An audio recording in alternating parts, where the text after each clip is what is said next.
চাই ছাত্র সংগঠন, সামাজিক সংগঠন এবং রাজনৈতিক দলগুলোকে আইন শৃঙ্খলা রক্ষায় সারা দেশের বড় কমিটি গঠন করার জন্য আহ্বান করছি।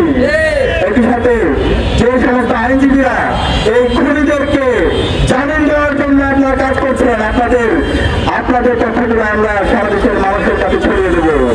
এই এক খুনি হাসিনা এবং তার দোষরা মিছিল ছাত্রলীগ, যুবলীগ আর আওয়ামী লীগ তাদের বিরুদ্ধে তাদেরকে জামিনের জন্য যে সমস্ত আইনজীবীরা কাজ করবে, অপরাধীদেরকে দায়মুক্তি দেওয়ার জন্য যারা কাজ করবে, তাদের বিরুদ্ধে আমাদের অবস্থান জারি থাকবে, আমাদের প্রতিবাদ প্রতিরোধ জারি থাকবে।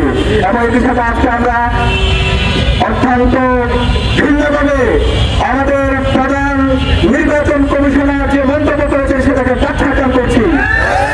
নির্বাচন কমিশনার তিনি আজকে বলেছেন আমাদের যে জুলাইয়ের সহযোগিতা শরীফ ওসমান হাদি ভাইয়ের উপর সন্ত্রাসীরা যে গুলি করেছে সেটা নাকি একটি বিচ্ছিন্ন ঘটনা। নির্বাচন কমিশনারকে বলতে চাই এই ধরনের কমেন্ট, এই ধরনের মন্তব্য, এই নৃশংস হামলার পর আপনি কিভাবে করতে পারেন? অনতিবিলম্বে আপনার এই মন্তব্য আপনি প্রত্যাহার করেন এবং জাতির কাছে প্রকাশ্য ক্ষমা চান। আমরা আপনার বিরুদ্ধে আমাদের আন্দোলন সংগ্রাম শুরু করবো।